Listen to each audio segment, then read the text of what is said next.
Yes. Yep. Good evening, and welcome to our third annual production. On behalf of everyone at Shakespeare on Vacation and the Onset Bay Association, I'd like to thank you all for your support. You can find more information about the production and Shakespeare on Vacation in your programs. If you didn't get one, please raise your hand. Melissa's going to come around and give you one. We'd like to thank Steve Ruiz and WCTV for making this broadcast and live stream possible. Steve's provided sound for Shakespeare on Vacation since our inception, and we really appreciate his time, his dedication, and his efforts in making sure that we are both seen and heard. So thank you, Steve. And Jessica. And Jessica. And seriously, Steve's whole crew and everyone at WCTV, they're very, very supportive of us. Although this production is free to attend, it is not free to produce. After the show, we're going to have volunteers circulating with those big orange buckets. Please consider making a donation of any amount to help us continue to produce events like these. Shakespeare on Vacation could not exist without the help of many generous individuals and organizations, and we thank them in the program that you have. But we'd like to give special recognition to the Boys and Girls Club of Greater New Bedford, particularly the Wareham unit and Kenneth Bonds, its director. They were amazing. They're housed right up the street at the Hammond School, and they graciously allowed us to come in and rehearse. Melissa, we still have one more person down here. You're going around? Okay. I just want to make sure you saw her. They let us rehearse in their space, and we really could not have brought this production together without them. So as a special thank you, half of the donations that we collect tonight, we will donate back to the Boys and Girls Club. So at this time, we'd like to ask that you silence your cell phones and any electronic devices that you have. Please note that this performance runs approximately 90 minutes, and there is no intermission. And now Shakespeare on Vacation is proud to present our 2015 production of Midsummer Night's Dream.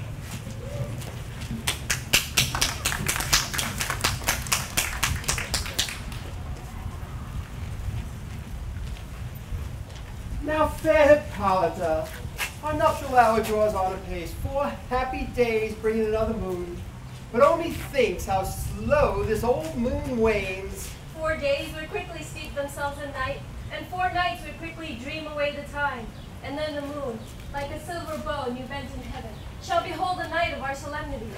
Go, Philostrate, stir up the Athenian youth to merriment, so wake the pert and nimble spirit of mirth, turn melancholy forth to funerals. The pale companion is not for all pomp. Hippolyta, I wooed thee with my sword, and I won thy love doing thee injuries. But I will wed thee in another key, with pomp, with triumph, and with reveling. Happy be Theseus, our renowned Duke. Oh, thanks, good Aegeus. What's the news with thee? Full of vexation come I, with complaint against my child, my daughter Hermia. Stand forth, Demetrius, my noble lord. This man hath my consent to marry her. Stand forth, Lysander.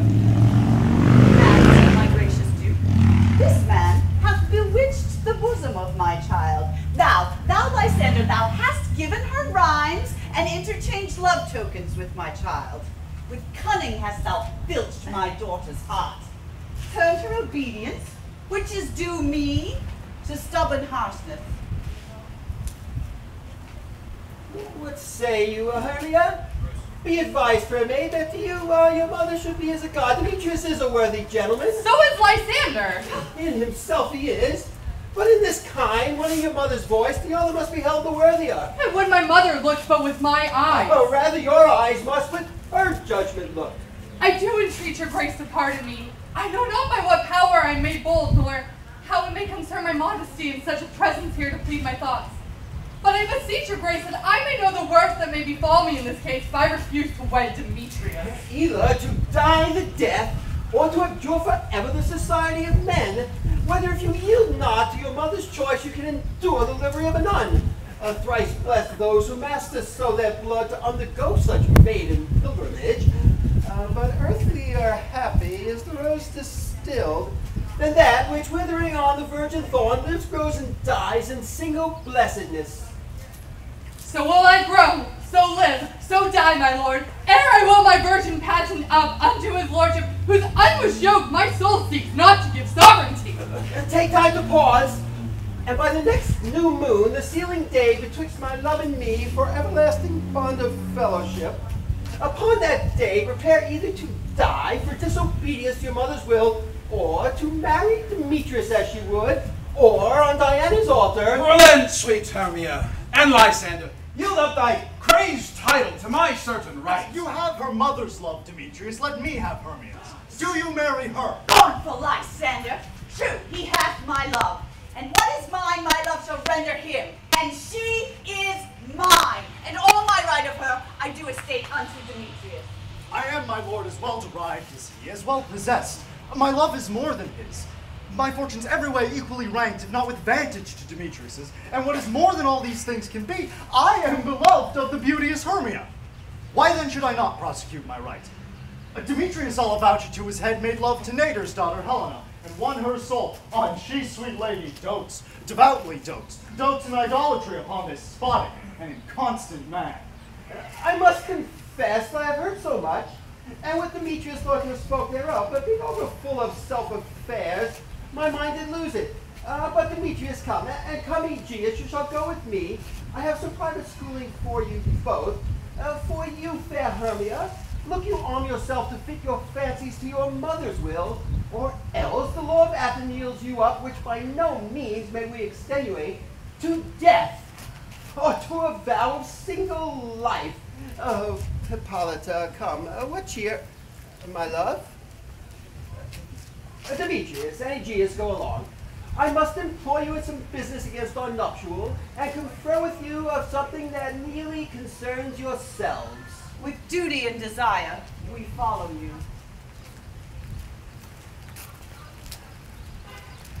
How now, my love? Why is your cheek so pale?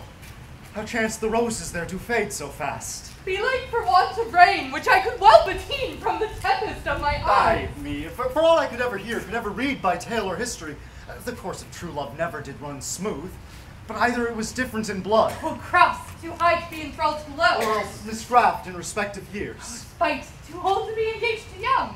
or else it stood upon the choice of friends. Oh, hell, choose love by another's eyes. Or if there were a sympathy in choice, war, death, or sickness did lay siege to it, making it momentary as a sound, swift as shadow, brief as any dream, short as the lightning in the collied night.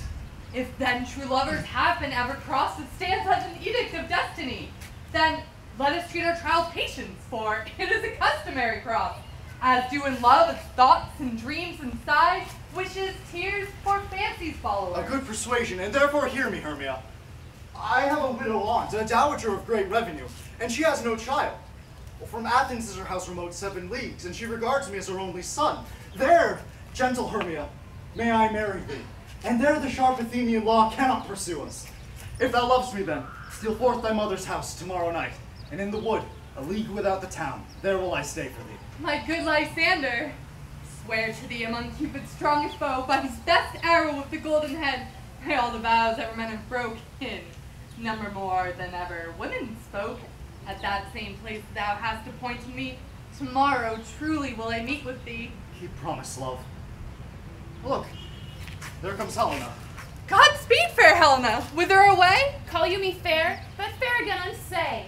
Demetrius loves your fair, oh happy fair. Your eyes are lodestars, and your tongue sweet air, more tunable than lark to shepherd's ear when wheat is green, when hawthorn buds appear. Sickness is catching, oh were favor so yours would I catch, fair Hermia, ere I go. My ear should catch your voice, my eye your eye, my tongue should catch your tongue's sweet melody. Teach me how you look and with what art you sway the motion of Demetrius's heart. I frown upon him, yet he loves me still. Oh, that your frowns could teach my smiles such skill. I give him curses, yet he gives me love. Oh, that my prayers can such affection move. The more I hate, the more he follows me. The more I love, the more he hateth me. His folly, Helena, is no fault of mine. None but your beauty, would that fault were mine. Take comfort. He no more shall see my face. Lysander and myself will fly this place. Before the time I did Lysander see, seemed Athens as a paradise to me.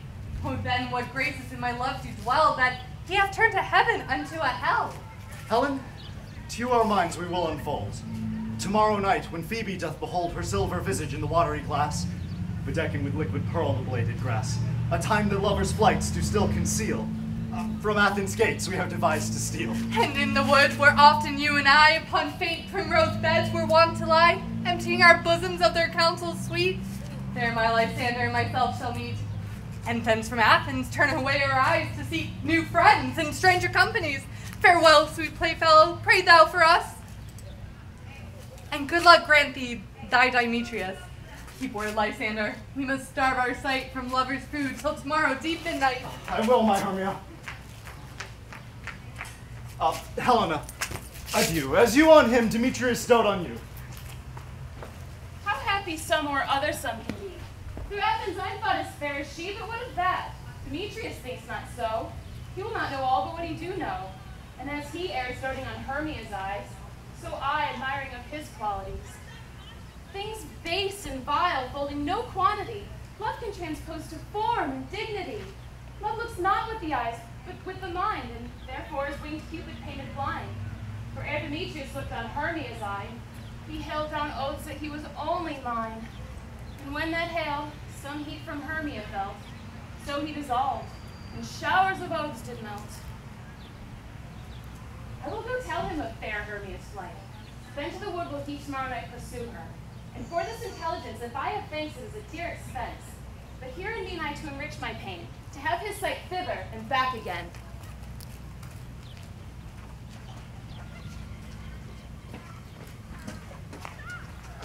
Are we all met? You were best to call them generally, man by man, according to the script. Here is a scroll of every man's name that is thought fit through all of Athens to play in our interlude before the Duke and Duchess on his wedding day at night. First, good Peter quits. Say what the play treats on, then call the actors, and so move to point. Mary, our play is the most lamentable comedy and the most cruel death of Pyramus and Thisbe. A good work, I assure you, and a merry. Now, Peter quits. Call forth the names of the actors from the scroll. Bosses, spread yourself. Answer as I call you. Nick Bottom, the Weaver. Ready! Name what part I am for and proceed. You, Nick Bottom, are set down for Pyramus. What Pyramus? A lover or a tyrant? A lover who kills himself, most gallant for love. Oh, that'll have some cheers in the true performance of it. I will, if I do it, let the audience look to their eyes. I will move storms. I will condone in some measure to the rest. Yet my true humor is for a tyrant.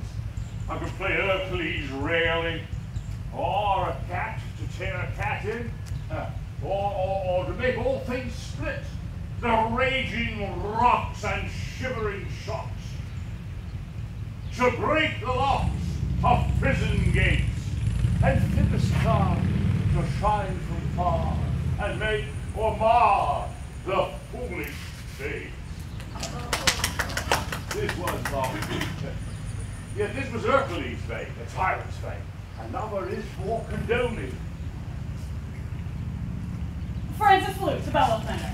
Here, Peter Quince. Flute, you must take Thisbe on you. What is Thisbe? A wandering knight? It is the lady that Pyramus must love. Nay, faith, let me not play a woman. I have a beard coming. But that's all one, you shall play it in a mask, and you may make your voice as small as you will. And I may hide my face, let me play Thisbe too. I would speak in a monstrous little voice. Thisbe, Thisbe. Thy Pyramus double here, thy Thisbe dear, thy lady dear. You, Nick Bottom, are set down for Pyramus, and Flute, you Thisbe. Well, Robin Starveling, the tailor. Here, Peter Quince. You, Thisbe's mother. Tom Snout, the tinker. Here, Peter Quince. You, Thisbe's father. Myself, Pyramus' father. Snug the joiner. You, the lion's part. And here, I hope, is a play well fitted. Have you the lion's part written? Pray you, if it be, give it me. For I am slow of study. You may do an extempore, for it is nothing but roaring. let me play the lion too. I would roar you that would do any man's heart good to hear. I would roar you that the Duke would say, let him roar again. Let him roar again. And you should do it too terribly. You would fright the Duchess and the ladies that they would shriek, and that were enough to hang us all. That would hang us, every mother's son. I grant you, if we were to frighten the ladies out of their wits, they would have no more discretion but to hang us. But I will aggravate my voice. I will roar you as gently as any sucking dove. I will roar you into any nightingale. Roar. You can play no part but Pyramus. For Pyramus is a sweet-faced man, a proper man, as one would see on a summer's day. A most lovely, gentleman-like man. Therefore, you must needs play Pyramus. Well, I will undertake it. What beard would I best play it in? For what you will. I could discharge it in your straw-colored beard, your orange tawny beard, your purple and grain beard, or your French royal crown, the perfect yellow. Masters, here are your parts. And I am to entreat you, request you, and desire you to come by tomorrow night and meet me a mile without the town by moonlight. For there we shall rehearse. If we meet in the city, we will be dogged with company and our devices known. I pray you, fail me not. We will meet, and there we will rehearse most obscenely and courageously. Take pains, be perfect. Adieu. At the Duke's Oak we meet. Enough. Hold or cut both strings.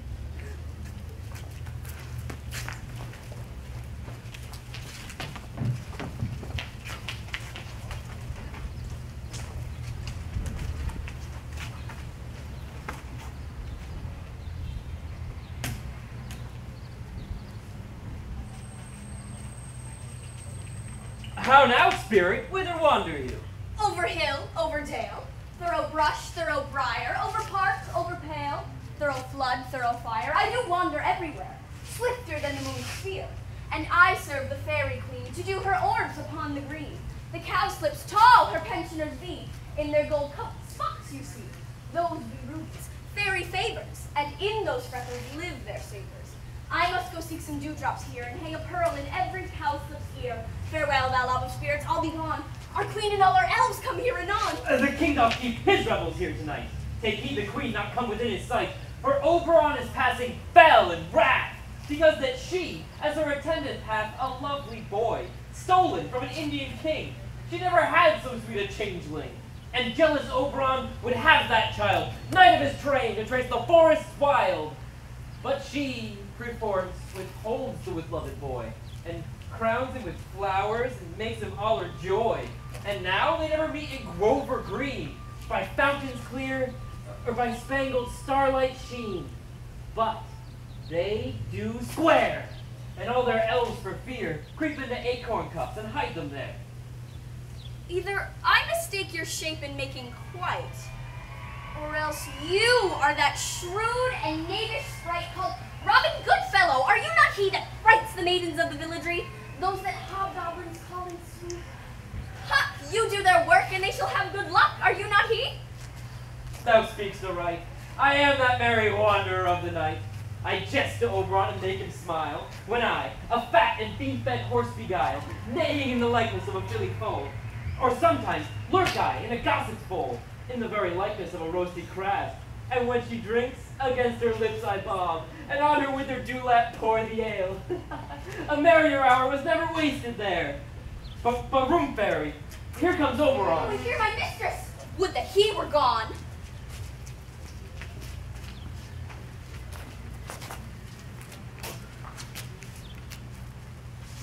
Ill met by moonlight, proud Titania. What jealous Oberon!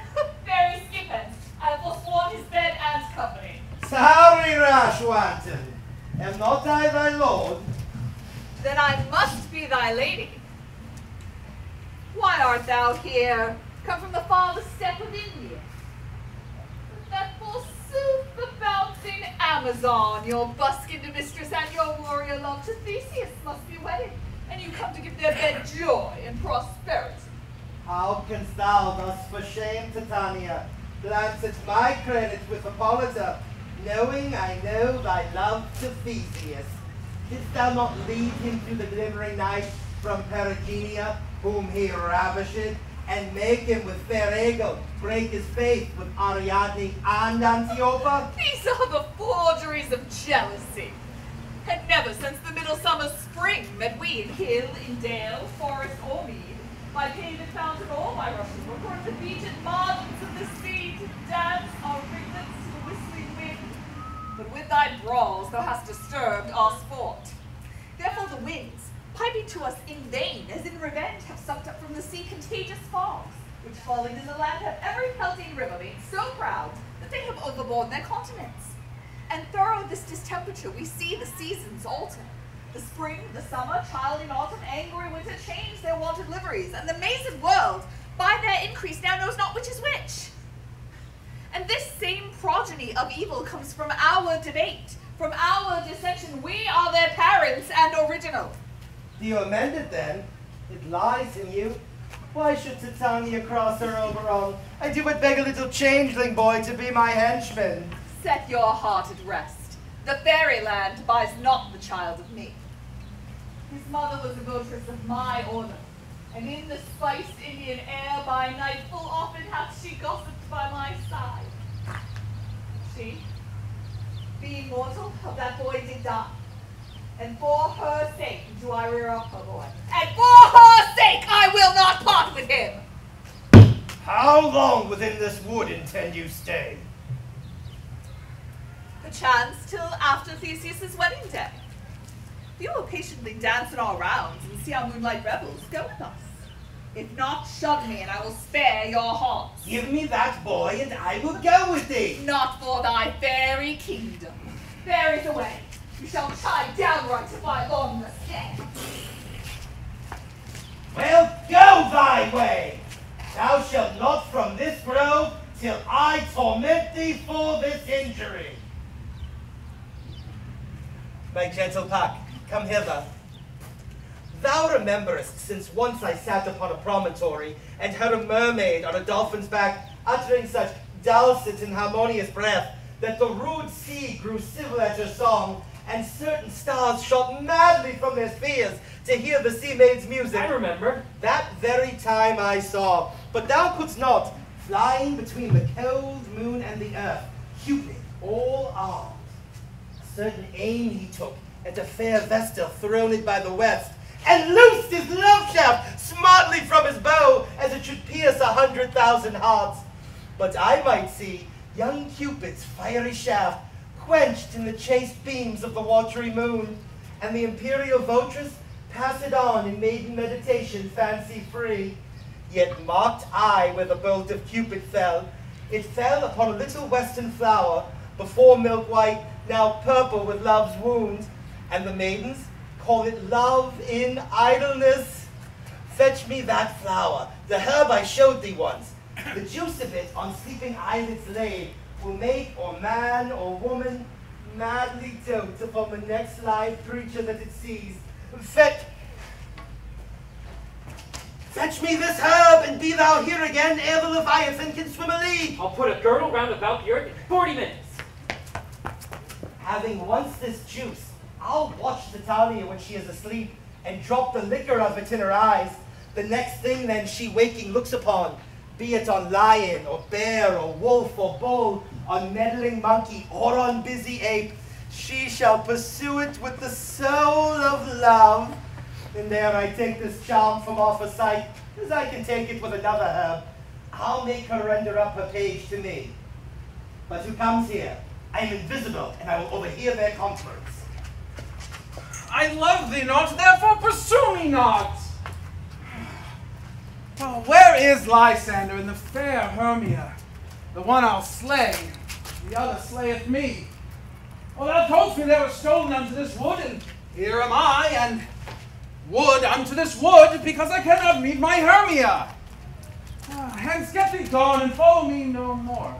You draw me, you hard-hearted adamant, and yet you draw not iron, for my heart is true as steel. Leave your power to draw, and I shall have no power to follow you. Do I entice you? No. Do I speak you fair? Or rather, do I not in plainest truth tell you that I do not, nor I cannot love you? And for that I do love you the more. I am your spaniel, and Demetrius, the more you beat me, I will fawn on you. Use me but as your spaniel. Strike me, spurn me, neglect me, lose me, only give me leave unworthy as I am to follow you. What worse place can I beg in your love, and yet a place of high respect for me, than to be used as you use your dog?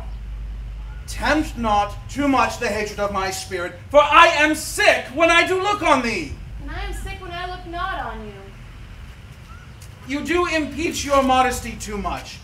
To leave the city, commit yourself into the hands of one that loves you not. To trust the opportunity of night, the ill counsel of a desert place, with the rich worth of your virginity. Your virtue is my privilege. For that, it is not night when I do see your face. Therefore I think I am not in the night. And how can it be said that I am alone when all the world is here to look on me?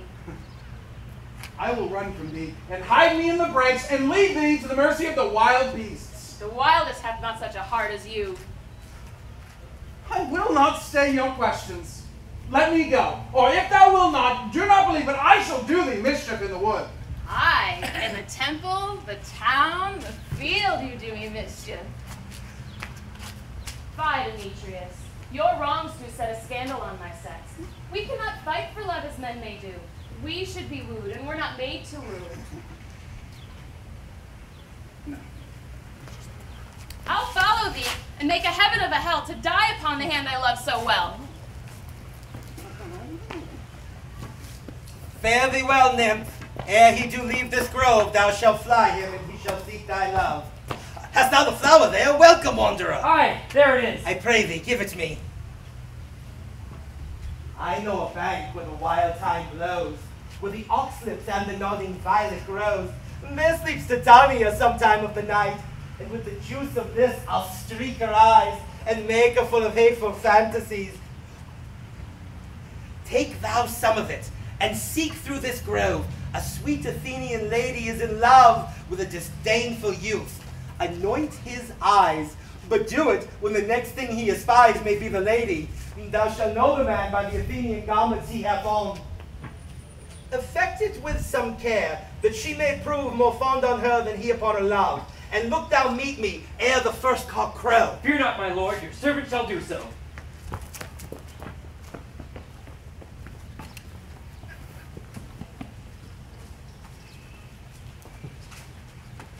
Come now, a roundel and a fairy song.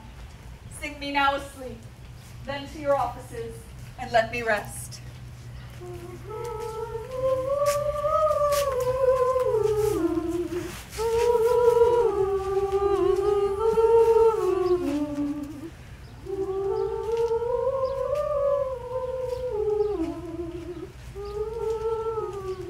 Hence, away! Now all is well. One aloof stands sentinel.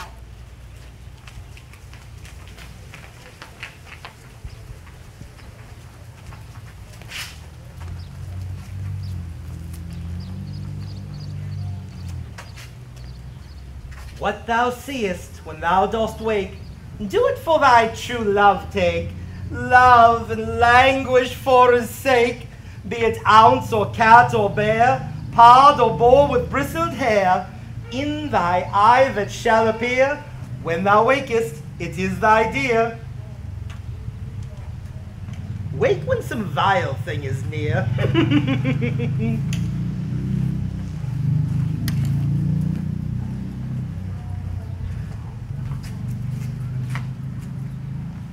Fair love, you faint with wandering in the wood, and to tell truth, I have forgot the way.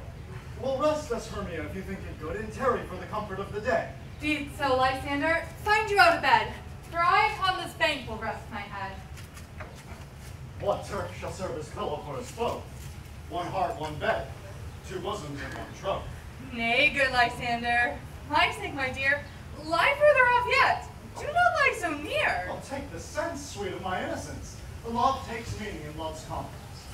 I mean that your heart unto mine is knit, so that but one heart we can make of it. Two bosoms interchange with an oath, so then two bosoms in a single trove. So by your side no bedroom we deny. For lying so, Hermia, I do not lie. Lysander riddles very prettily. Now, much beshrew my manners and my pride if Hermia meant to say Lysander lied, but, gentle friend, for love and courtesy lie further off. In human modesty, such separation as may well be said becomes a virtuous bachelor and a maid. So far be distant, and good night, sweet friend. Thy love near altar till thy sweet light bed. Amen. Amen to that fair prayer, say I, and end life when I am loyal to. Well, here is my bed. Sleep grant thee all his rest. With half that wish, the wisher's eyes be pressed.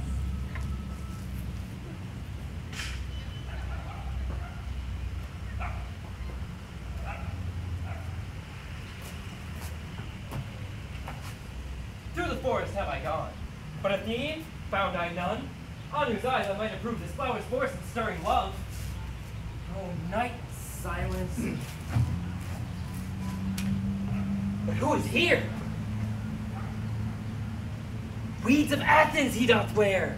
This is he, my master said, despises the Athenian maid. And hear the maiden, sleeping sound on the dank and dirty ground. Pretty soul, she durst not lie near this black love, this kill courtesy. Sure, upon thy eyes I throw all the power this charm doth owe.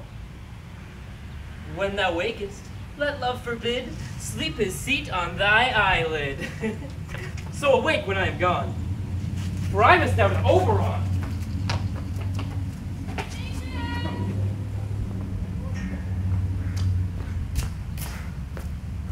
Demetrius!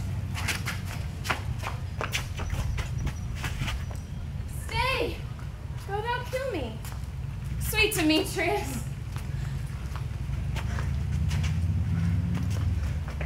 I charge thee hence. Do not haunt me thus. Oh, will thou darkling leave me? Do not so. Stay. On thy peril. I alone will go.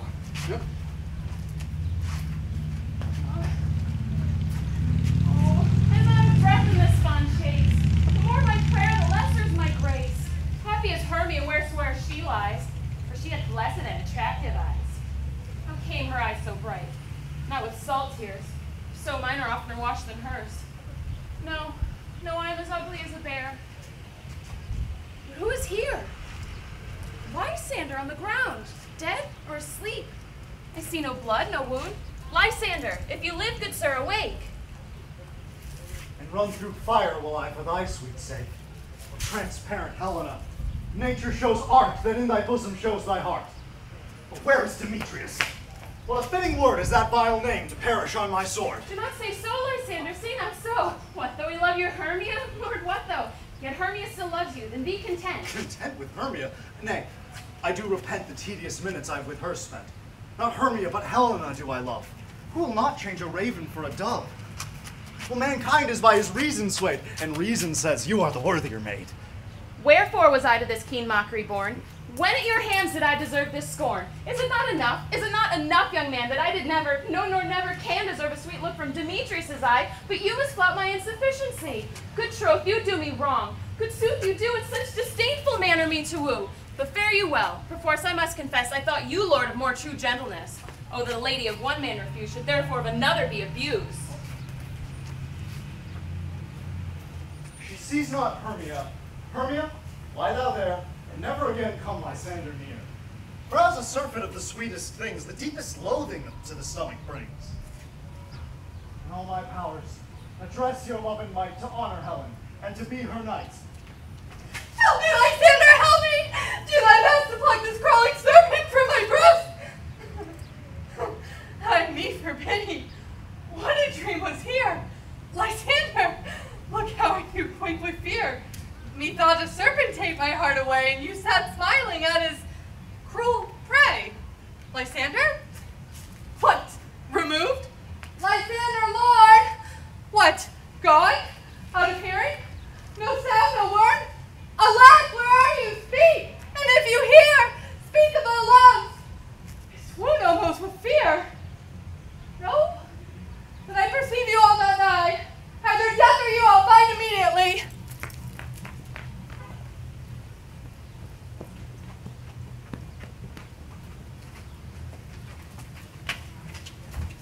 Are we all met? Pat, and here's a marvelous convenient place for our rehearsal. This green field will be our stage. That hawthorn break our tiring house, and we will do it in action as we would before the Duke. Hypocrite. What sayest thou, bully bottom? There are things about this comedy of Pyramus and Thisbe that will never please. First, Pyramus must draw his sword and kill himself, which the ladies cannot abide. How do you answer that? By your liking, a parlous fear. I believe we must leave the killing out when all is done. Not a whit. I have a device that will make all things well.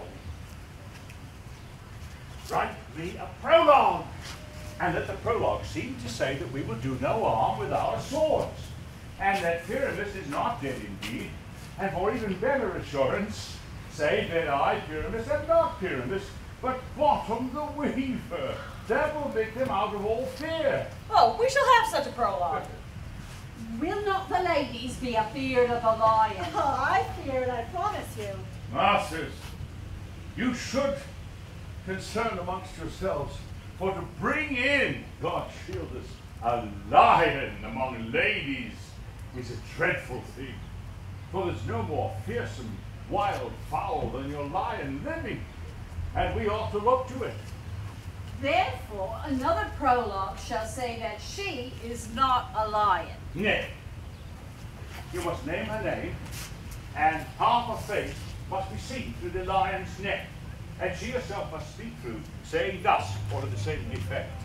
Ladies, or dear ladies, I would wish you, or I would ask you, or I would expect you to not tremble, not to fear, my life for yours. If I were to come hither as a lion, put pity on my life. No, I am no such person. I am a woman as any other woman is, and then indeed let her name, and say plainly that she is Snug the Joiner. Well, it shall be so. There is two hard things, though. One, to bring a moon into the chamber. For, says the story, Pyramus and Thisbe did meet by moonlight. Oh, doth the moon shine the night we play our play? A calendar! A calendar! Look at the almanac. Look up moonshine. Find moonshine. It doth shine that night. Aye, then we may open the casement of the great chamber window where we play, that the moon might shine in at the casement. Or someone must come forth with a lanthorn and a bush of thorns and say he comes to disfigure. No, to present the person of moonshine. There is one more thing. That is to bring a wall into the great chamber. For, so says the story, Pyramus and Thisbe did talk through a hole in the wall. You can never bring in a wall. What say you, Bottom? Well, some person or other must present a wall. And she must have some plaster and some loam and some rough cast about her. And she must hold the fingers thus. For through that cranny did Pyramus and Thisbe whisper. Well, if that may be, then all is well. Come, every mother's son, rehearse your part. Pyramus, you begin. When you've spoken your speech, enter into that break. And so every man according to his cue. What hempen homespuns have we swaggering here, so near the cradle of our fairy queen? What? A play toward? I'll be an auditor, an actor too, perhaps, if I see cause. Pyramus, you begin. Thisbe, stand forth. Thisbe, the flowers of odious savour sweet. Odors, odors. Odors savour sweet. And so doth thy breath, dearest Thisbe dear. But a voice. See thou a here a while. By and by I will appear to thee. A stranger Pyramus that ne'er played here. Am I to speak now? Aye, marry, you must, for you understand that he has gone but to see a noise that he had heard, and will return. Most radiant Pyramus, most lily-white of hue, of color like the red rose on triumphant pride, most briskly jovial, and eke most lovely too, as truest horse that yet would never retire, I'll come to thee at Ninny's tomb. Ninny's tomb, man, and you must not say that yet. That you answer to Pyramus. Give your lines, cues and all. Pyramus, enter. Your cue is past. It is never tire. As true as truest horse that yet would never tire. I am fair Thisbe. Ever true and only die. Wondrous, strange, pray masters, I'll follow thee, I'll lead thee about around. Through bog, through bush, through brake, through briar. Sometimes a horse I'll be. Sometimes a hound. Ow! Sometimes a hog, a headless bear. Sometimes a fire. And neigh, and bark, and grunt, and roar, and burn. Just like horse, hound, hog, bear, fire, at every turn.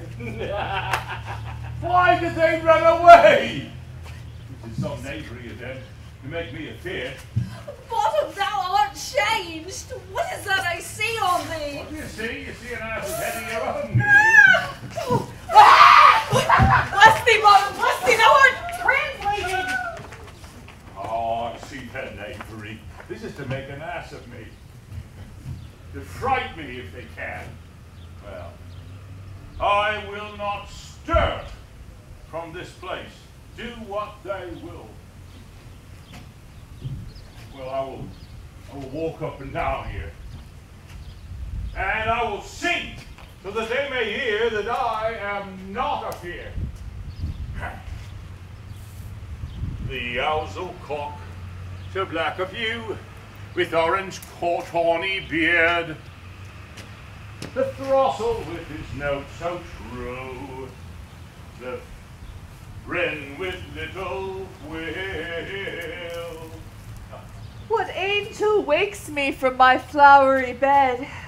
The finch, the sparrow, and the lark, the plain song cuckoo grey, whose note full many a man doth mark, but none dare answer me.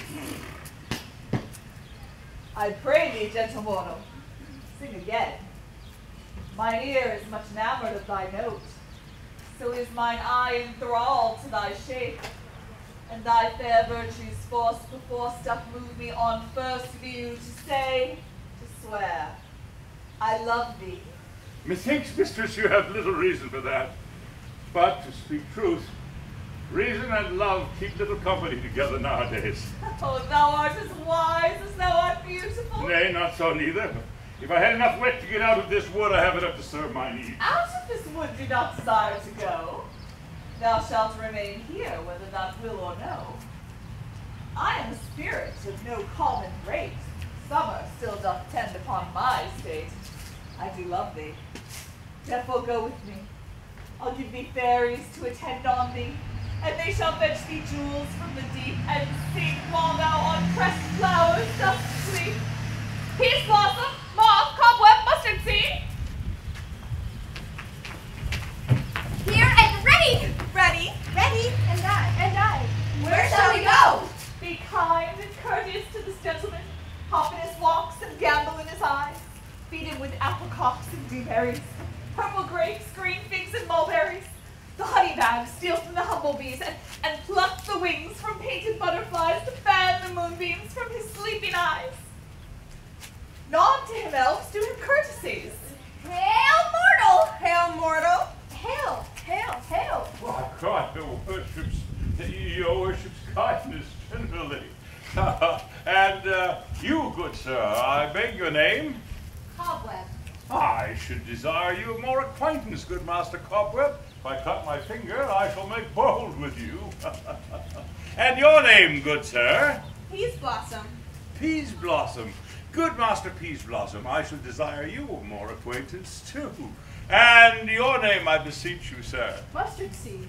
Good Master Mustard Seed. Come, wait upon him.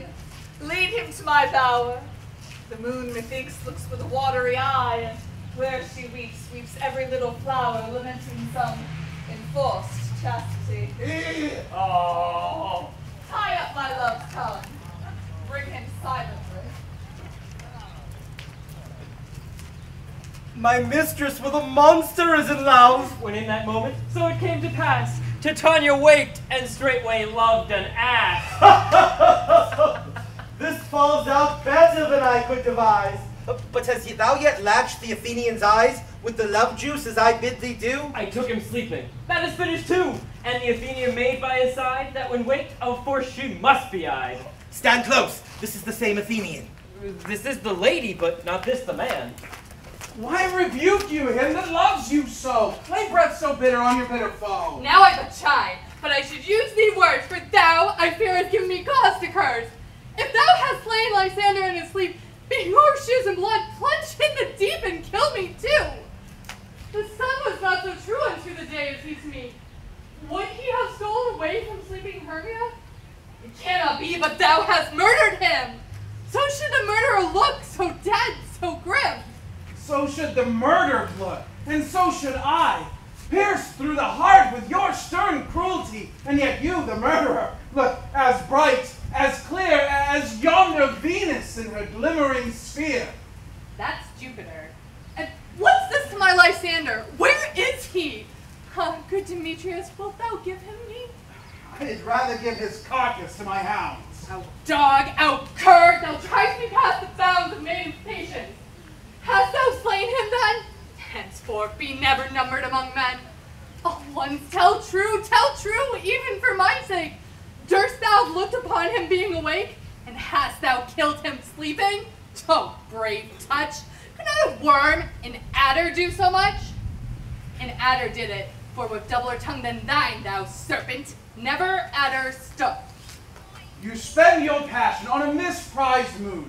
I am not guilty of Lysander's blood, nor is he dead for aught that I can tell. I pray then tell me he is well. And if I could, what should I get there for? A privilege never to see me more. From thy hated presence part I so. See me no more, whether he be dead or no.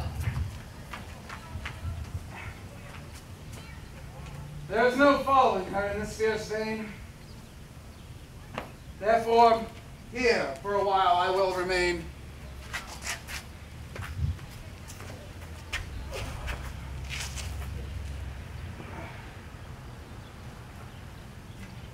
What hast thou done? Thou hast mistaken quite, and laid the love juice on some true love sight. Of thy misprision must perforce ensue some true love turned, and not a false turn true. Then fate o'errules that one man holding troth, a million fail confounding oath on oath. About the wood go swifter than the wind, and Helena of Athens look thou find. By some illusion, see thou bring her here. I'll charm his eyes against she do appear. I go, look how I go, swifter than an arrow from Tartar's bow.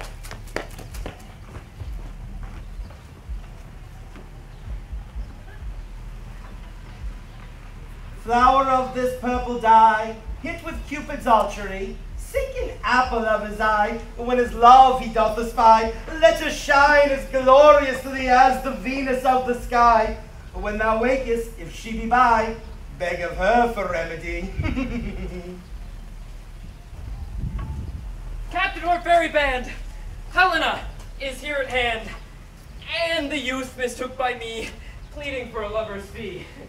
Shall we their fond pageant see? Lord, what fools these mortals be! Stand aside. The noise they make will cause Demetrius to awake. Then will two at once woo one that must needs be sport alone. And those things do best please me that befall preposterously. Why should you think I should woo in scorn? Scorn and derision never come in tears. Look, where I vow, I weep. And vows so born in their nativity all truth appears. How can these things in me seem scorn to you, bearing the badge of faith to prove them true? You do advance your cunning more and more. When truth kills truth, oh, devilish holy fray, these vows are Hermia's. Do you give her or weigh oath with oath and you will nothing weigh? Your vows to her and me put on two scales will even weigh, both as light as tails. I had no judgment when to her I swore. Nor none in my mind, now you give her or. Demetrius loves her, he loves not you. Oh, Helena. Goddess, nymph, perfect, divine. To what, my love, shall I compare thine eye? Crystal is muddy. Yes. Oh, how ripe in show thy lips those kissing cherries grow. Let me kiss this princess of pure white, this seal of bliss. Oh, spite. Oh, hell. I see you were all bent to set against me for your merriment. If you were civil and knew courtesy, you would not do me thus much injury. Can you not hate me, as I know you do, but you must join in souls to mock me too? If you were men as men you are in show, you would not use a gentle lady so, to vow and swear and super praise my parts when I am sure you hate me with your hearts. You both are rivals to love Hermia, and now both rivals to mock Helena. A trim exploit, a manly enterprise to conjure tears up in a poor maid's eyes, all with your derision. None of noble sort would so offend a virgin and extort a poor soul's patience all to make you sport. Demetrius, you are unkind. Be not so. For you love Hermia, this you know I know. And now, in all goodwill, with all my heart, in Hermia's love I yield you of my part. So yours of Helena to me bequeath, whom I do love, and will do till my death. Never did mockers waste more idle breath.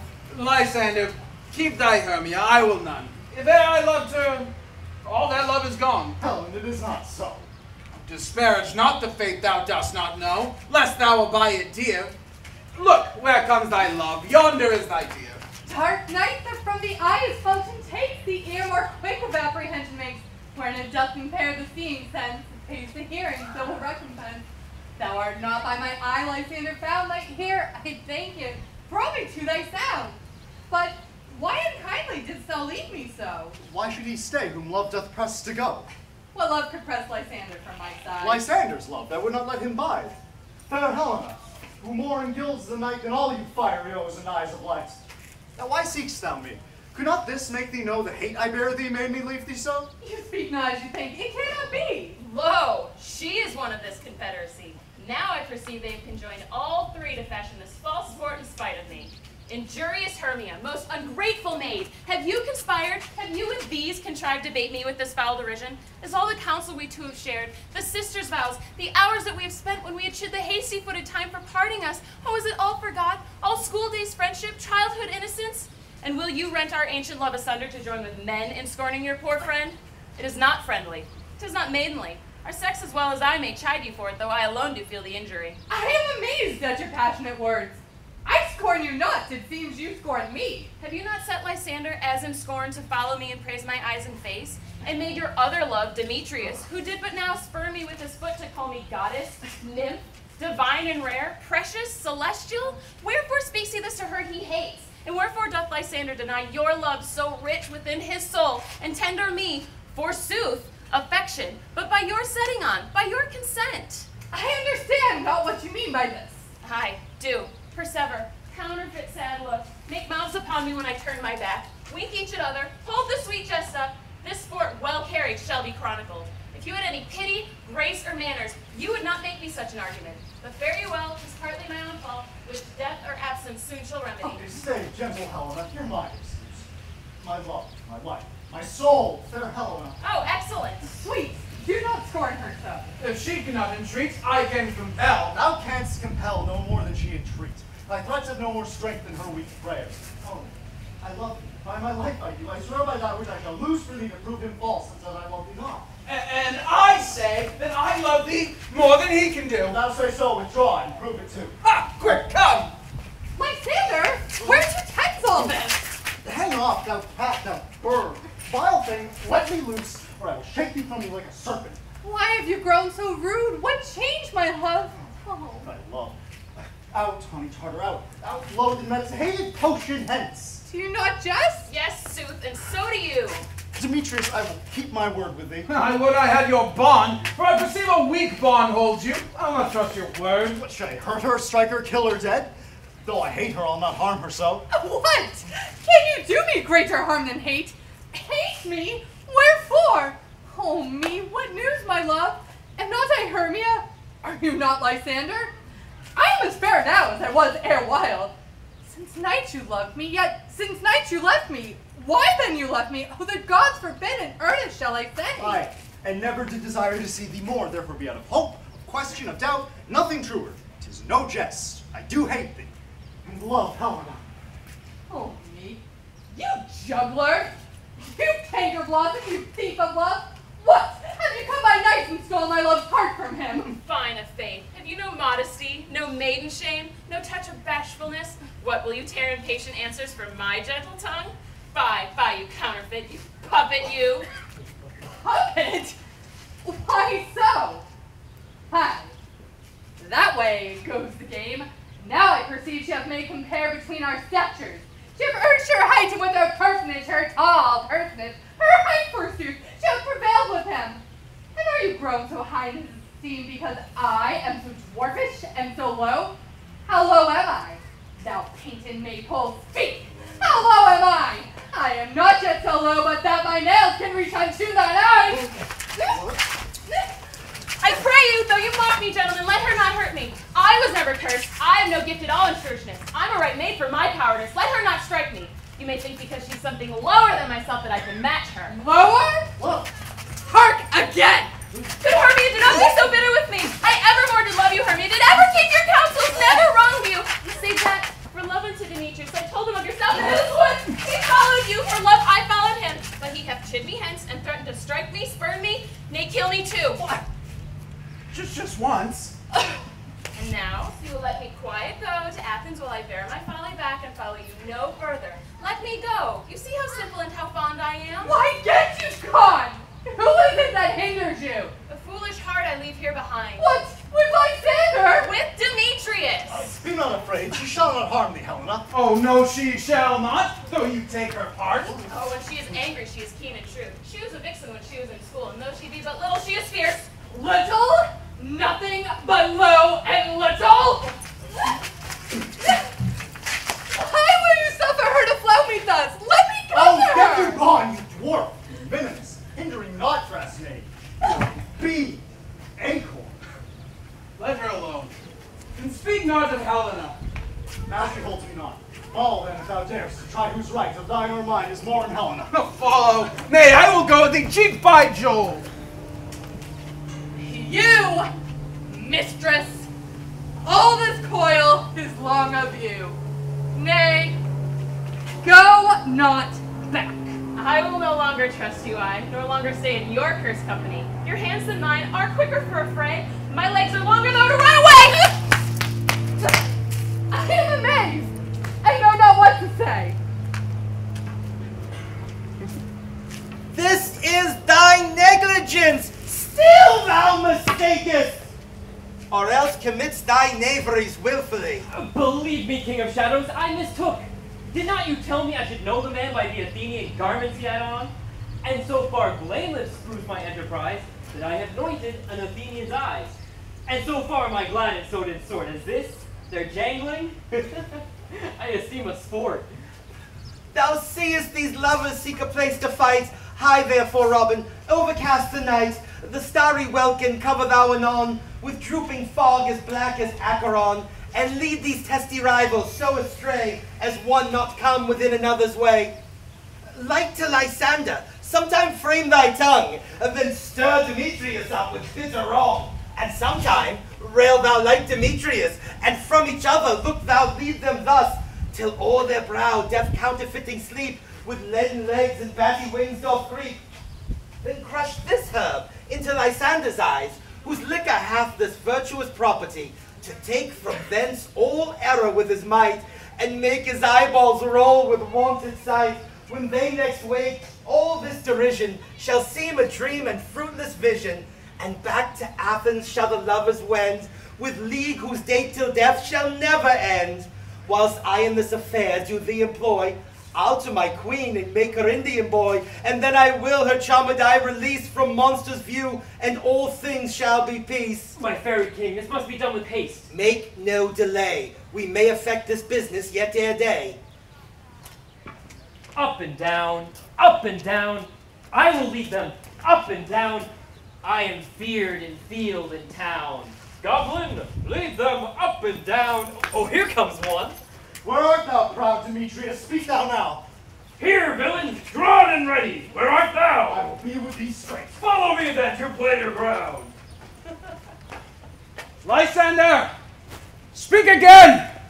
Thou runaway, thou coward, speak. What? In some bush? Where hast thou hide thy head? Thou coward, thou art bragging to the stars, telling the bushes thou lookest for wars, and wilt not come? Come, recreant, Come, thou child, I'll whip thee with a rod. He is defiled who draws a sword on thee. Yea, up down there. Follow my voice, we'll try no manhood here. He goes before me, but still dares me on. I come where he calls, then he is gone. The villain is much lighter heeled than I. I follow fast, faster did he fly. Follow him I in this dark, uneven way. And here we'll rest. Come, thou gentle day, for if but once I see thy gray light, I'll find Demetrius and revenge this spite. Ho, ho, ho, coward! Why comest thou not?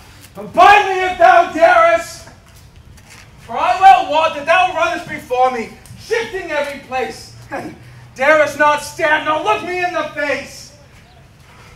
Where art thou now? Come hither, I am here.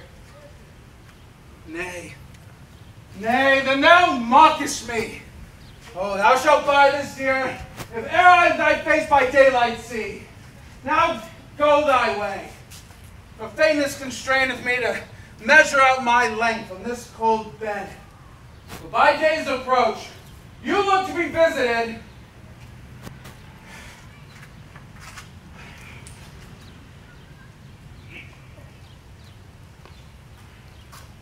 Oh, weary night. Oh, long and tedious night. Abate thy hour.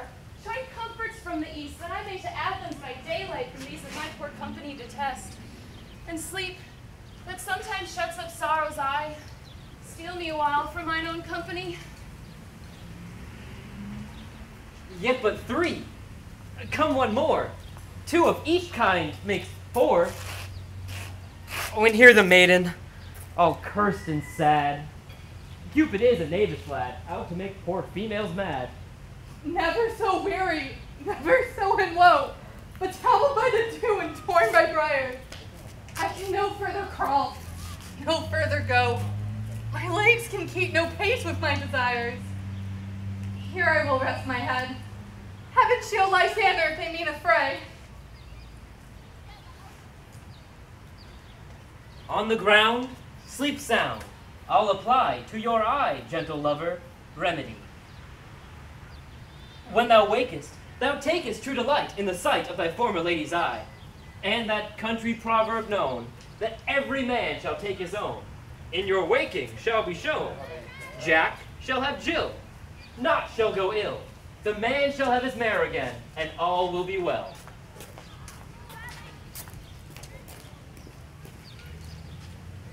Come, sit thee down upon this flowery bed, while I thy amiable cheeks do court, and stick musk roses in thy sweet smooth head, and kiss thy fair large ears, my gentle joy. Where's Peas Blossom? Ready? Scratch me head, Peas Blossom.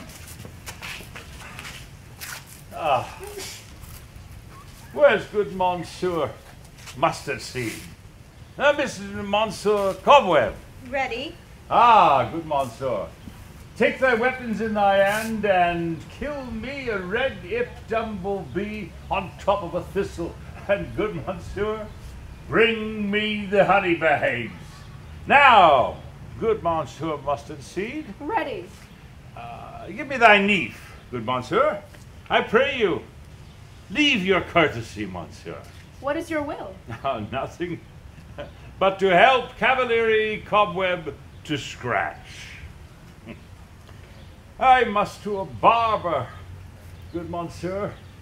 Methinks I'm marvelous hairy about the face, and I am such a tender ass that if my hair but tickle me, I must scratch. Oh, what? Wilt thou hear some music, my sweet love? I have a fair to good ear for music. Or say, sweet love, what thou desirest to eat? Marry, a peck of provender. I could munch some of your good dry oats. Methinks I have a strong desire for a bottle of A. Your good A, your sweet A hath no equal. But I pray you, let not your people stir me, for I have a sudden exposition of sleep come upon me. Oh, sleep thou, and I shall wind thee in my arms. Fairies, be gone, and be always away. So doth the woodbine, the honeysuckle gently entwist. The female ivy so enrings the barky fingers of the elm. Oh, how I love thee, how I dote on thee.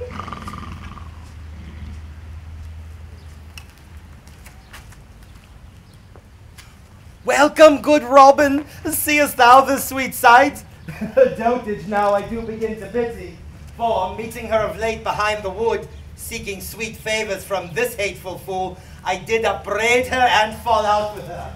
For she, his hairy temples then had rounded with a coronet of fresh and fragrant flowers.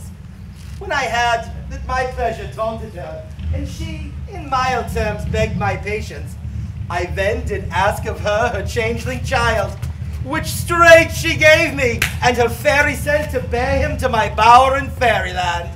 And now I have the boy. I will undo this hateful imperfection of her eyes, and, gentle Puck, take this transformed scalp from off the head of this Athenian swain, that he, awakening when the other do, may all to Athens back again repair, and think no more of this night's accidents, but as the fierce vexation of a dream. But first, I will release the fairy queen. Be as thou was wont to be, see as thou was wont to see. Now, my Titania, wake you, my sweet queen. My Oberon, what visions have I seen? I thought I was enamored of an ass. There lies your love. How came these things to pass? How mine eyes do loathe his visage now. When thou wakest, with thine own fool's eyes peep. Sound music! Come, my queen, take hands with me, and rock the ground whereon these sleepers be. Now thou and I anew in amity, and will tomorrow midnight solemnly dance in Duke Theseus' house triumphantly, and bless it to all fair prosperity. There shall the pairs of faithful lovers be, wedded with Theseus all in jollity. My fairy king, attend and mark. I do hear the morning lark. Then, my queen, in silence sad, trip we after the night's shade, we the globe can compass soon, swifter than the wandering moon. Come, my lord, and in our flight, tell me how it came this night, that I sleeping here was found, with these mortals on the ground.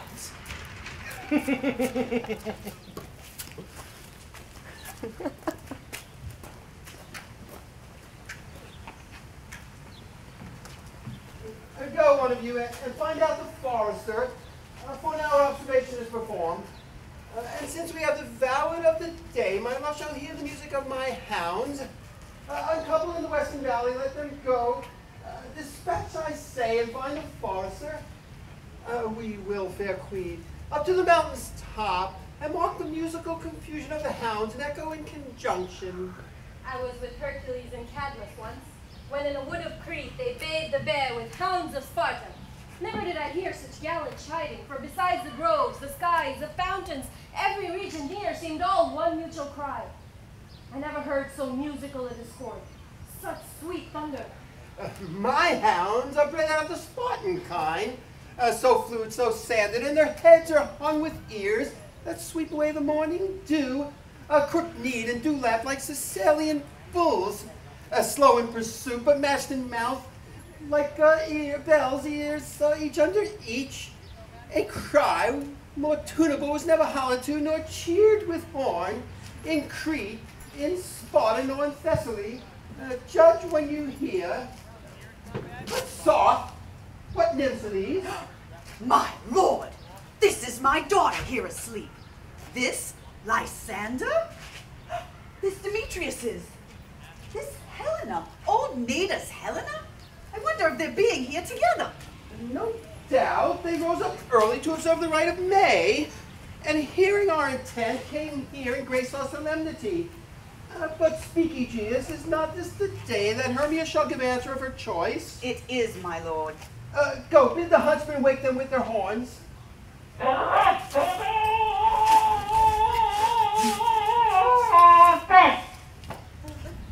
Good morrow, friends. St. Valentine is past. Begin these wood birds but the couple now? Pardon, my lord. I pray you all, stand up.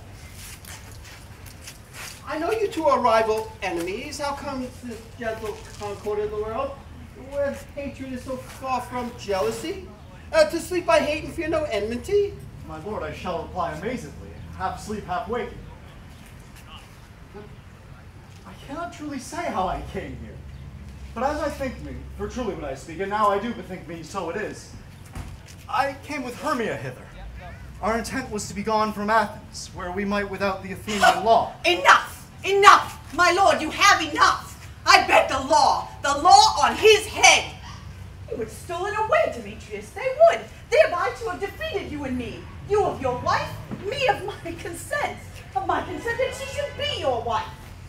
My lord, fair Helen told me of their stealth into this wood, of this their purpose hither, and I in fury hither followed them, fair Helen in fancy following me. But my good lord, I wot not by what power, but by some power it is, all of my love for Hermia has melted as the snow. It seems to me now as the remembrance of an idol god, which I did dote upon in my childhood. But my good lord, all the faith and devotion of my heart, the object and pleasure of mine eyes, only in Helena. Fair lovers, you are fortunately met. Of this discourse we more will hear anon. Aegeus, I will overbear your will, for in the temple by and by, with us, these couples shall eternally be knit. And for the morning now is something worn, our purpose hunting shall be set aside. Away with us to Athens, 3 and 3. We'll hold a feast in great solemnity. Come and follow us. Do you not think that we are still dreaming, that yet we still sleep? Or do you not think that the Duke was just here and bid us follow him? Yeah, and my mother. And Hippolyta. He did bid follow to the temple. Well, then we are awake. Let us follow, and along the way, let us recount our dreams. When my cue comes, call me. I will answer. My next is most fair Pyramus. Hey-ho. Peter Quince. Flute the bellows mender. Self the joiner, the tinker. Starveling. God's me life. They've stolen it and left me asleep.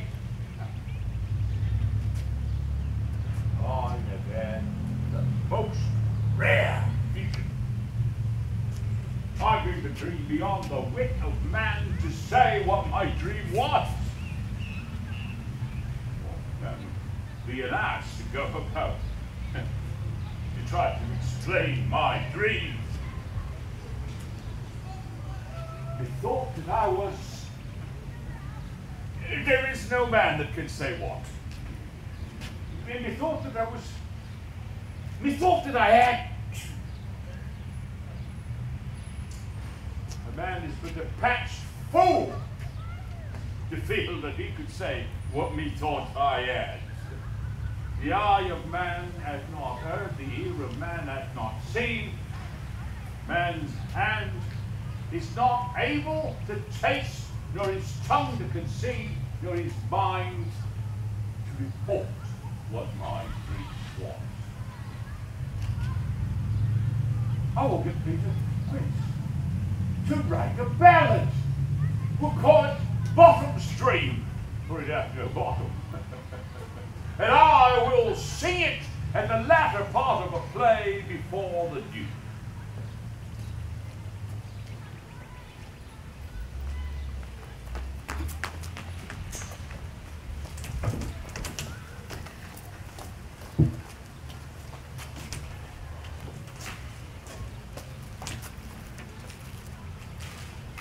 Have you sent to Bottom's house yet? Has he come home? He cannot be heard of.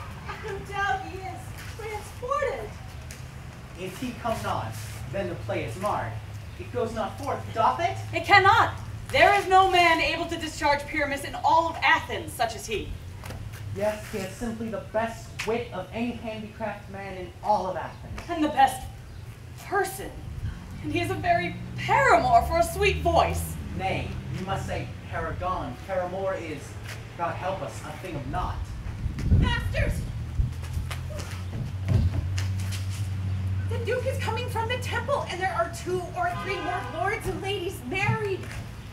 Oh, if our sport had gone forward, we'd all been made men.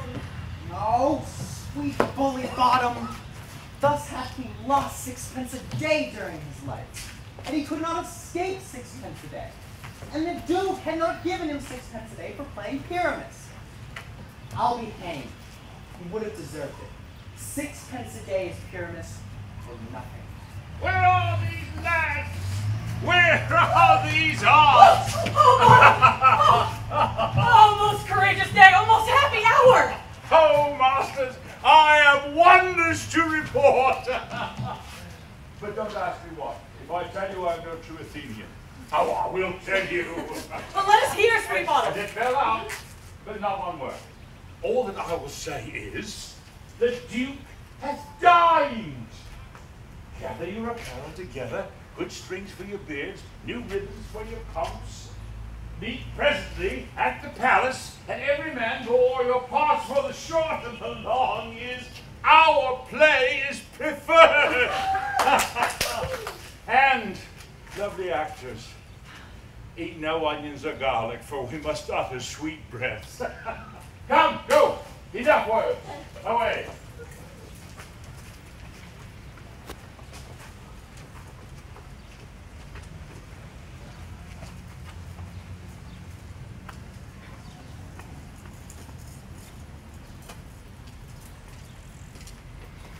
Strange, my Theseus, that these lovers speak of. More strange than true. I never may believe these antique fables, these fairy toys.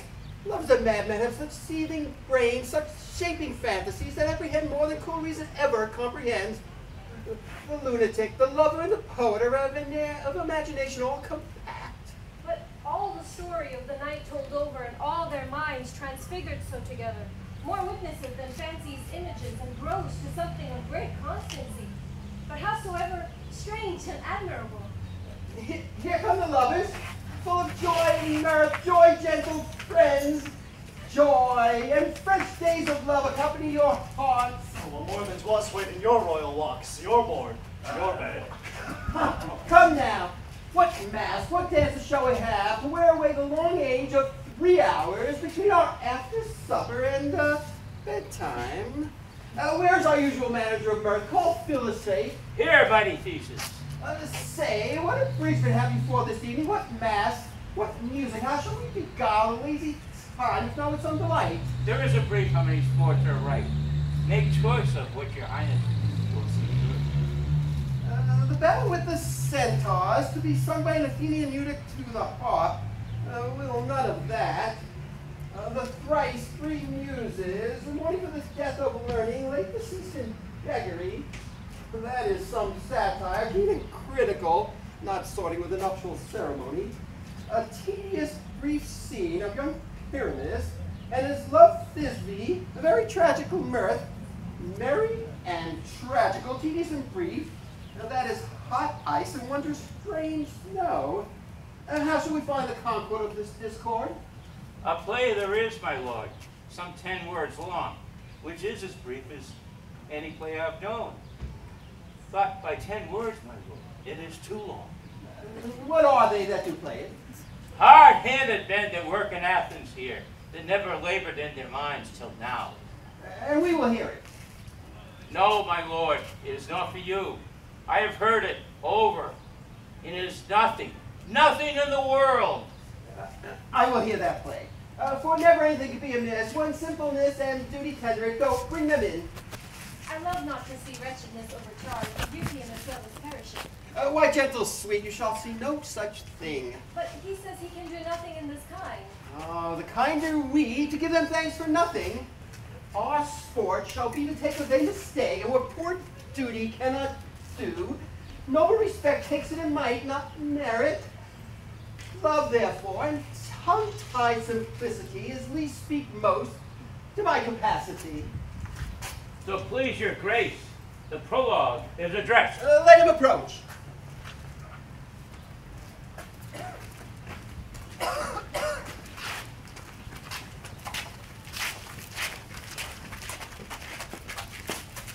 Gentles, will wonder at this show, but wonder on till truth makes all things plain.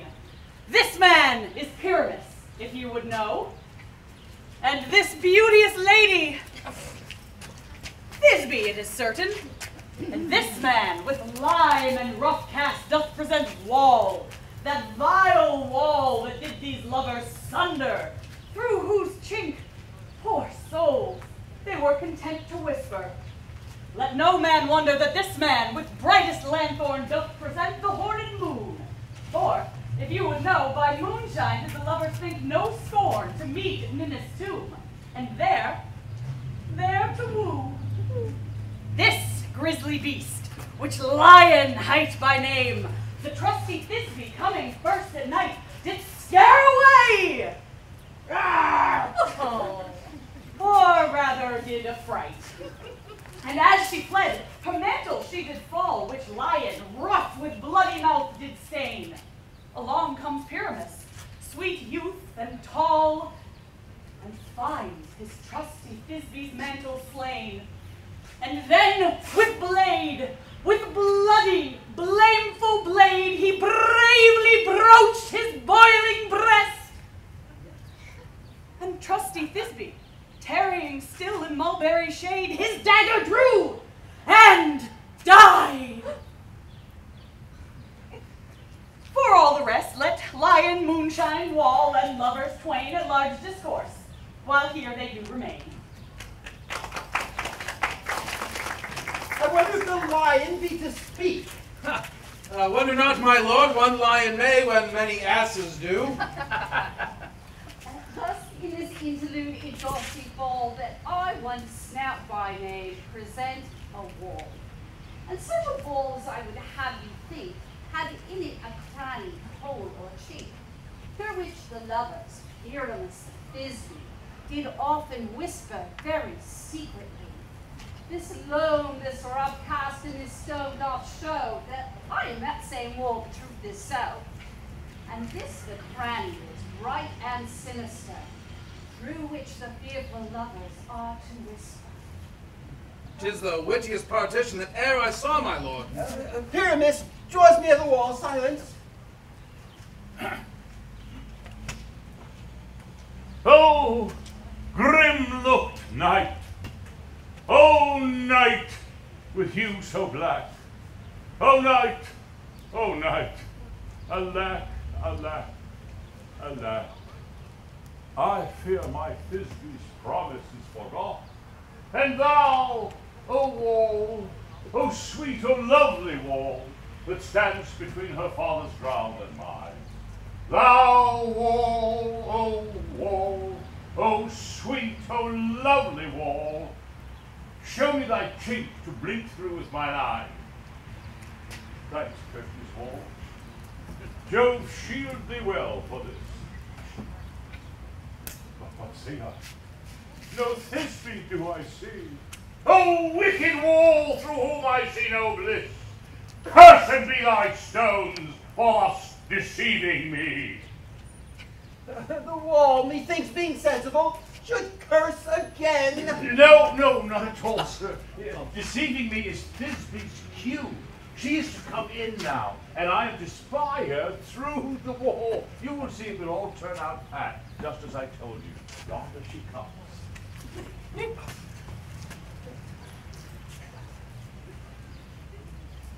Oh, wall, full often hast thou heard my moans, for parting my fair Pyramus and me. My lips have often kissed thy stones, with hair and lime knit up in me. I see a voice. Now will I to the wall and spy, and I can hear my Thisbe's face. Thisbe! My love thou art, my love I think. If thou wilt, I am thy lover's grace, and like Leander I am trusty still. And I like Helen till the fates me kill. Not Shepheress to Procrus was so true. As Procrus to Shepheress, I to you. Oh, kiss me through the hole of this vile wall. I kiss the wall stones, not his lips at all.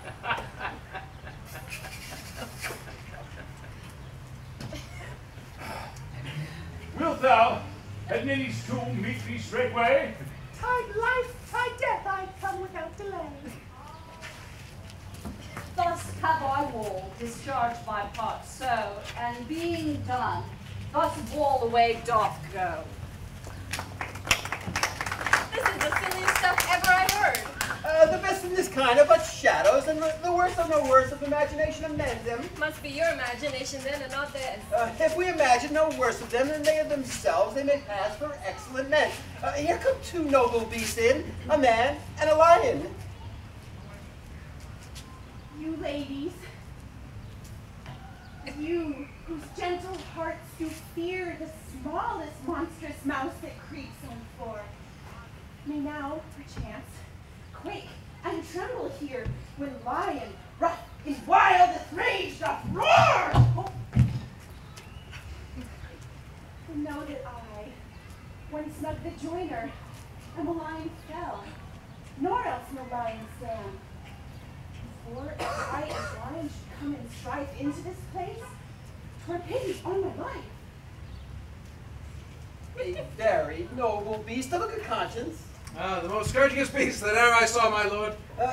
It is well. Leave it to his discretion, and let us listen to the moon. This lanthorn doth the horned moon present. She should have worn the horns on her head.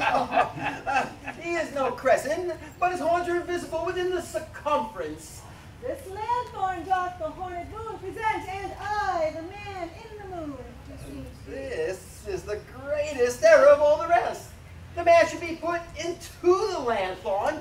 How is it else the man in the moon? I'm awary of this moon. Would he would change. Proceed, moon. All that I have to tell you is that this lanthorn is the moon, and I am the man in the moon. Oh, but here this becomes. This is old Minnie's tomb, but where is their love?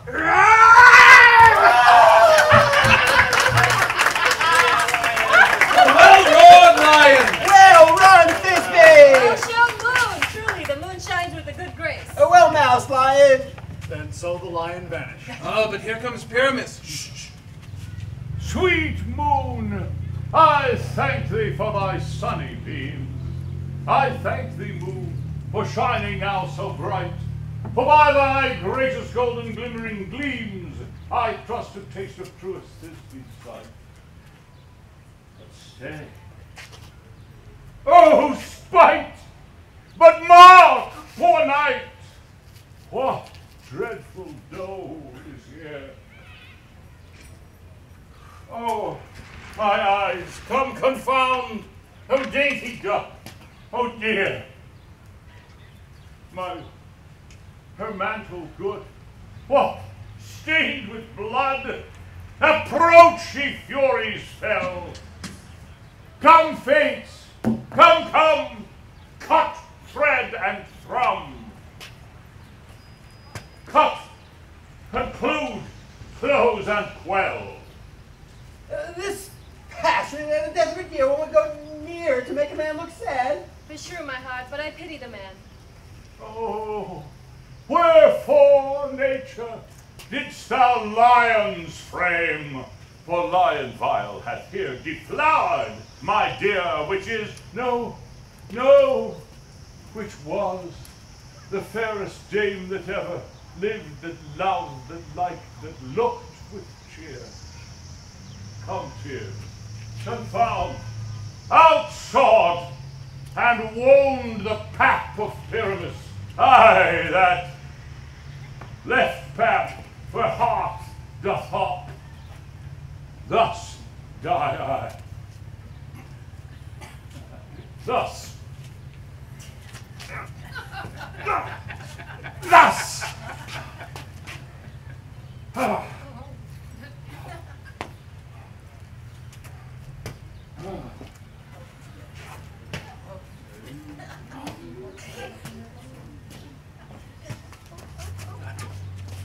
Well dodged, moon.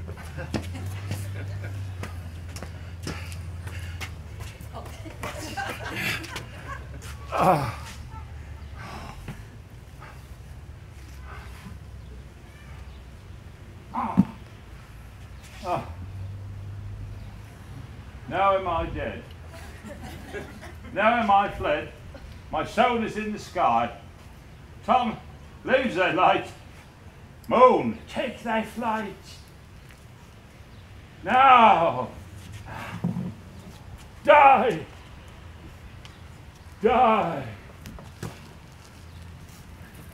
Die. Die. Die. With the help of a surgeon, he may yet recover and prove an ass. How chance Moonshine is gone before Thisbe can return to find her lover? She will find him by starlight. Here she comes, and her passion ends the play. Methinks she should not use the long one for this pyramus. I hope she would be brief. Well, she has spotted him already with those sweet eyes. Asleep, my love. What dead, my dove? O Pyramus, arise. Speak. Speak. Quite dumb. Dead. Dead. A tomb must cover thy sweet eyes. These my lips, this cherry nose, these yellow cowslip cheeks are gone, are gone. Lovers make moan. His eyes were green as leaves. Oh. Come, ye furies. Come to me, with hands as pale as milk. Lay them in gore, since you have shore, which shears his thread of silk. Tom, not a word. Come, trusty sword. Come, my breast of yore.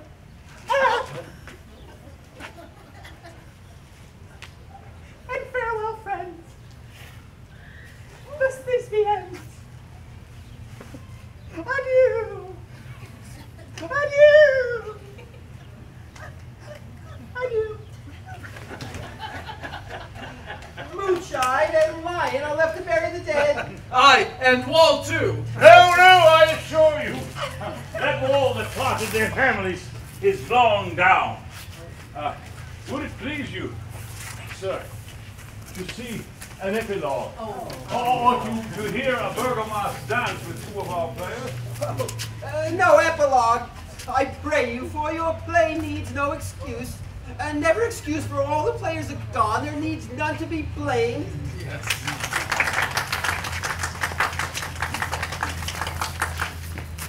The iron tongue of midnight hath told 12. Lovers to bed. 'Tis almost fairy time.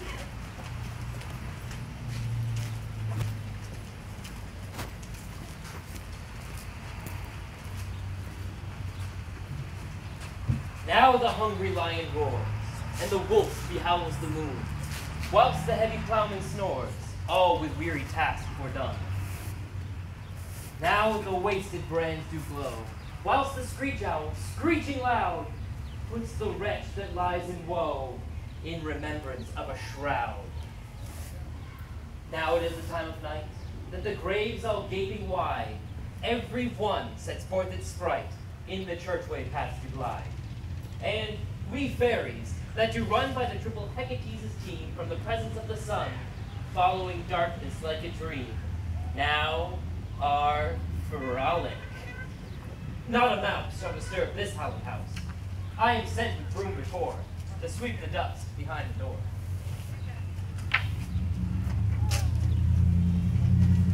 Through the house give gathering light, by the dead and drowsy fire, every elf and fairy sprite hop as light as bird from briar, and this ditty after me, sing and dance it trippingly. First rehearse your song by rote, to each word a warbling note.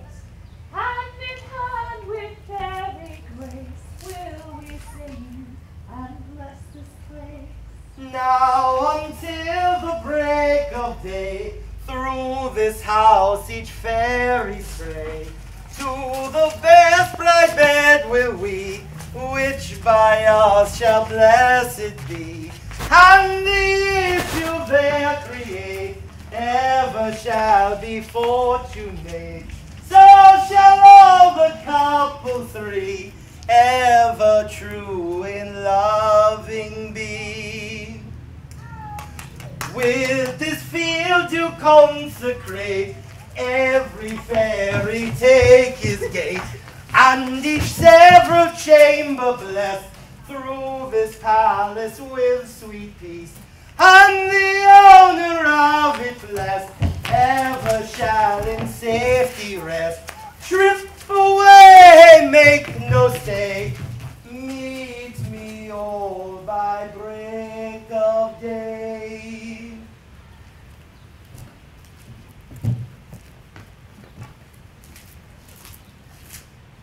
If we shadows have offended, think but this, and all is mended, that you have but slumbered here while these visions did appear, and that weak and idle theme, no more yielding but a dream. Gentles, do not reprehend. If you pardon, we shall mend.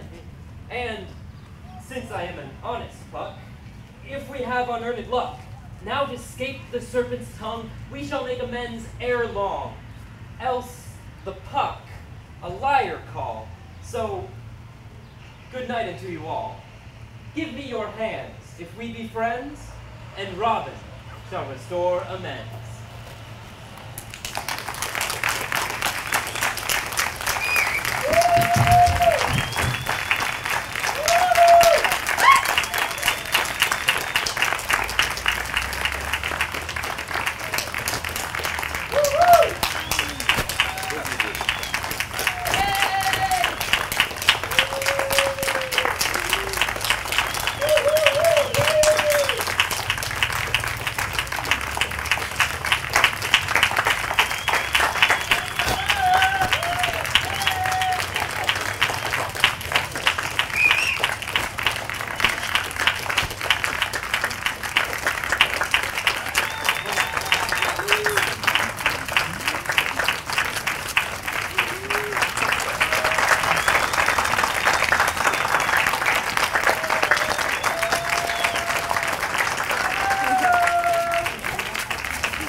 Generously as you can, and have a lovely, lovely evening.